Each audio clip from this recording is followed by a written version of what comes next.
All right, folks, what is going on? This is episode 447 of the First and Frame Rate Show. I am VF Baller. Over here, we talk about Georgia Southern and Atlanta Falcons football. And today, I will tell you this today, even though I do want to talk some Georgia Southern, I do, but I'm going to put that on the back burner because Southern Not State is going to be an issue pretty much all week. We're going to get into that. We're going to talk a lot about that because it's a lot to unpack on that. But today, we're going to talk about these Falcons and what I've seen in the last 4 games, and we're going to evaluate that. And I'm going to tell you guys, the culture of the Atlanta Falcons have completely changed. It took a year and 4 games, 1 season and 4 games to really put it all together, and you are seeing what's going on here.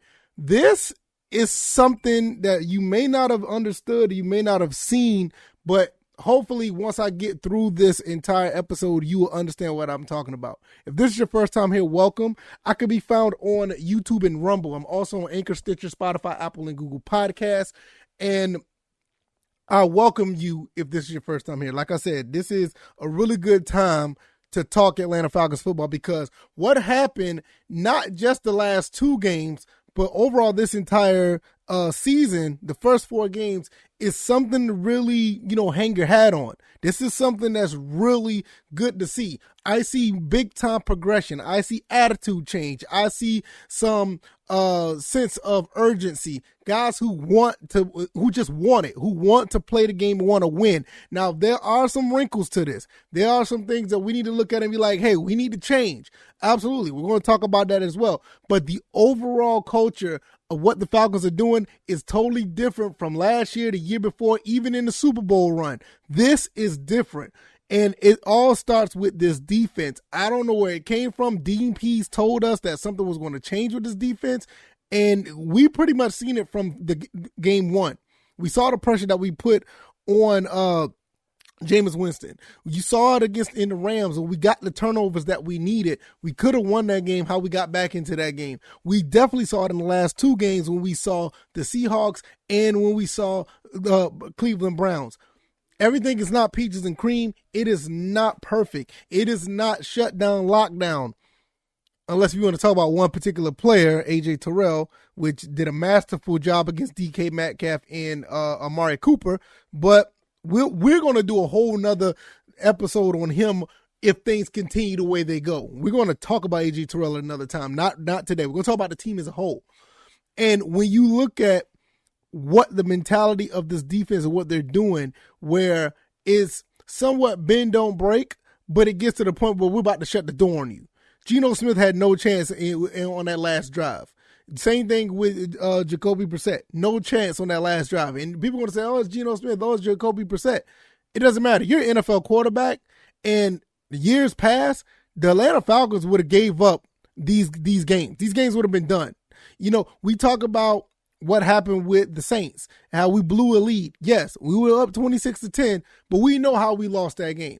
There were just not enough opportunities on offense, and we saw a particular quarterback, Marcus Mariota, fumble the ball away. And I know people don't want to hear this, but he was pretty much 90 or 85% of the reason why we lost that game. Yeah, and I will stick with that, and we'll talk about Marcus Mariota later on in this episode. But when you saw how we were resilient enough to come back against the Super Bowl champs, you got to understand, we came back against the Super Bowl champs in L.A. We played pretty good football throughout this season. And years past, even as early as last year in some cases, this would not have happened. Credit to Arthur Smith. And I got this picture up. If you're looking at this on YouTube and Rumble, you look at the look on Arthur Smith when Grady Jarrett got that sack. This right here, that picture is the epitome of what the Falcons need to be. We need to have that fierce fire in our belly, in our chest. We need to be on fire at all times. The game of football, we're going to give up some plays. I mean, every team does it. Every team gives up plays. Just look at Tampa Bay. Tampa Bay is our nemesis in the South, and they give up plays. You see what the Saints just did. You look at, even with the Rams, they gave up plays to us. We literally was one quarterback decision away of possibly winning that game. So don't, and you know, our fan base at Georgia Southern does this too. They get really, really perturbed at what the defense does. And I get it. You know, some things you look at like, oh my God, how did the defense give up a play like that? But you also have to understand, college always catered to offense. And the NFL it's been like that for, I would say, the past 10 years now, maybe 8-7 years. It's catered to the offense. This defense, all defense is going to give up something. You just, case in point, the Ravens just blew a 20-3 lead. Appalachian State just gave up a 28-3 lead last week. So it's going to happen. The main thing is, just like I talked about in the last game when we played against the Seahawks, you got to make a play when it happens. When it's time to make a play. These are things that happen with Grady Jarrett and D. Alford.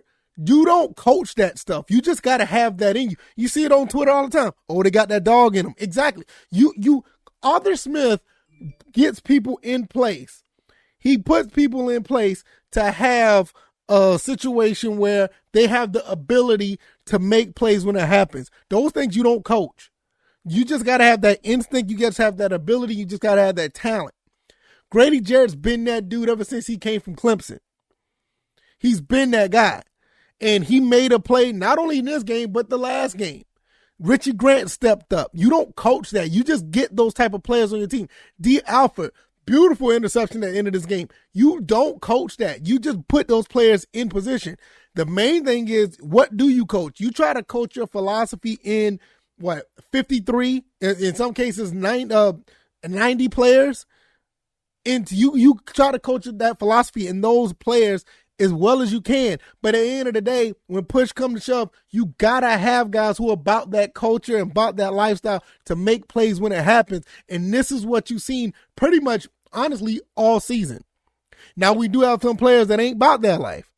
And I'm sick of seeing them. I'm not going to lie to you. I like Marcus Mariota. I think he's a nice guy. I think he's done very well trying to get this team back to where it is. But he's fell short on what Arthur Smith and the rest of this team is trying to do. You got guys like Drake London. You got guys like Kyle Pitts. You got guys like Cordell Patterson, Tyler Algier. And look at Caleb Huntley. You got guys out here who want it, and I'm sorry, I just don't see it. Marcus Mariota don't seem like he fits that mentality that the rest of this team is doing. I don't see that dog mentality in Marcus Mariota. Not to say he can't have it. I'm not saying that is not in him. I just don't see it. And this is something that needs to continue to show from everyone, not just, the defense, or not just parts of the offense. You got a guy who's touching the ball every time they snap the ball. They're touching the ball every time they snap the ball. So therefore, what needs to happen is he has to be that guy. He has to be that guy to have that mentality at all times. If you don't have that mentality at all times, you could fall short. We saw what happened in the 2 games that we lost. When you have that killer instinct, we have that dog, we have that fight, and you have that culture that what the coach is trying to put in, fumbles are not going to happen. Miscues on the RPO is not, or the option read is not going to happen. The interception, trying to throw the ball to Brian Edwards, is not going to happen. So therefore, I'm sorry. I think he's the weakest link, and I don't know if Ritter's the answer right now because it's still early. But I'm tired of seeing it. I can't lie. I'm tired of seeing it. I've seen enough. 4 games. I've seen enough. But unfortunately, he's probably going to be back out there next week. Because I don't think Ritter's ready. I don't think the coach think he's ready. But this is the main person. This is the number one person that you want to have that culture change. That's something that you're going to have. So I think that what's going to happen is they're going to continue to bring, Marcus Mariota out there because he's going to be the guy with the experience. He's going to give them the quote unquote best chance to win. So I'm not going to, pout and have a fit if he's out there again. But I think everybody knows. I've seen it all on Twitter. We all know what's the issue with Atlanta. And it's not the worst issue in the world, but it could be detrimental because going down, further down in this season, we're going to need guys, or we're going to need a quarterback that's actually going to have that fire like the rest of this team. What Grady Jarrett did, what Lorenzo Carter did, We even got a fumble earlier in the game. I can't remember who caused the fumble, but Rashad Evans saw the ball on the ground, picked up the fumble. We got these guys that want that mentality. They just want it. They want it. And this is what we need. So the mentality of the Falcons is totally different now. We should be 3-1. Honestly, I will be honest. We should be 3-1. We should not have lost to the Saints. And we see what the Saints are going through now. They had no business beating us. All we did is give them another reason to troll us because they came back and beat us. But if we're on this path right now, if we continue this path right now, we could cause really, really, really, really, I don't even know how to say it. We could cause real problems. We could cause real problems in NFC because I look at the Eagles. The Eagles are looking great. They are. I like the Eagles have that mentality that we want, or that mentality that we are showing right now. The Eagles are looking really good. And I talked about Jalen Hurts on the Patreon, and I love what I see from him because I didn't believe in him. I'm gonna be honest, I didn't. So you looking at the Eagles, you looking at other teams in the NFC, maybe the Cowboys, Cooper Rush is looking okay. Then you also have the old two guys, Brady and Rodgers. You always going to have a chance with them. And the Rams, which we already shown we can go toe-to-toe with the Rams. So let's not sell ourselves as short as we think that we have been doing in the past. Let's not do that. We can go toe-to-toe with anybody. We've shown that. Now we got a test going up against Brady and company. We'll see how that goes because I think, the former Falcon, Mike Evans and Godwin, I think they're back on I think they're going to be playing. I think they're going to be playing next week as well. So it's going to be a test. But I think with this defense, man, I think we're going to be all right overall. This is something that's really cool to see. I mean, it's, I don't know. It's just a really good feeling because this go round, we went through the, I don't even want to go that far back past Bobby Petrino. I don't even want to go that far back. But when you look at Mike Smith, you kind of felt it then. Mike Smith really did, make some things look really good for Atlanta. And you see Dan Quinn. Dan Quinn went to the Super Bowl after year 2. I mean, that felt okay. I mean, don't get me wrong, going to the Super Bowl felt good. But looking back, hindsight 2020, did it really feel this satisfying? I mean, as far as the way you feel about the team, because even during that Super Bowl run, we knew that it was an offensive heavy team where the offense was basically, they were outgunning everybody. It felt good to win. The way we handled the Packers in the NFC Championship game, that was phenomenal. I loved it. But it doesn't feel as that was special. Don't get me wrong, but it's just something about this particular team, how they are pushing people around, smacking people around up on the trenches, defensive and offensive line. The way they're pushing guys around in the trenches, the way that the secondary, AJ Terrell is finally getting his bearings back and locked down 2 pretty good receivers. DK Metcalf, and I don't even know what DK Metcalf had, but I think Amari Cooper had like 1 catch for 9 yards or something like that. I mean, come on, man. When you look at this running game where you see guys coming out of nowhere, Caleb Huntley, Tyler Algier, starting to put pressure on that front 7. You saw what Cordell Patterson did last week, running around, jumping over Seahawks. You saw what Drake London and Kyle Pitts have been doing catching the ball. When it was being criticized at one point, and Arthur Smith turned it around, and you see how things are going. Special teams. You saw where Anderson got the block punt. On all phases, it's not perfect. On all phases, it's not where we wanted to be. But on all phases, we're looking really good. I'm to the point now, even at 2-2, knowing good and well we should have been 3-1 and probably got a case for 4-0. I think the Falcons are on their way to doing something really nice. And I'm gonna tell you before I get out of here, because I'm gonna go ahead and close this out. If the quarterback play gets even slightly better, or if it turns up a couple of notches, nobody's gonna want to look at this team. And I'm dead serious on that. Nobody's gonna look. I bet you if we had a better quarterback or better quarterback play, I bet the Rams don't want to touch us again. They don't want to play. They don't want to see us again. They were lucky.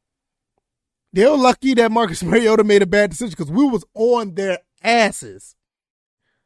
We were on them.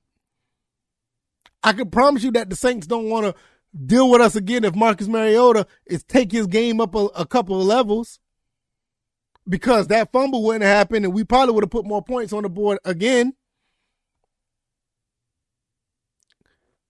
Embrace it. Enjoy it. Hopefully the Falcons could build on this. The culture has changed. We need to change along with it. I love what I'm seeing. And this is a culture change where I feel that it's going to get better. This is not a fluke. When you look at 4 games now, you see what the problems are, and they need to be addressed. Either better quarterback play or another quarterback. And I think that, and with that being said, I think that the Falcons could make some noise. Now we're going against Tampa Bay.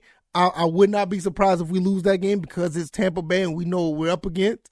But if we're going down, we need to go down swinging. I want us to go down playing like how we played the last few games. I want us to go down swinging like we played the last, to begin throughout this entire season. Because after 4 games, you gotta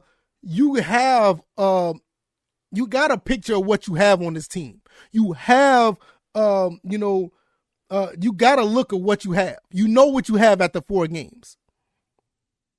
So I don't think this is a fluke. I think this is something that's going to continue to build. And hopefully we'll continue to see it, and hopefully we'll continue to watch it get better.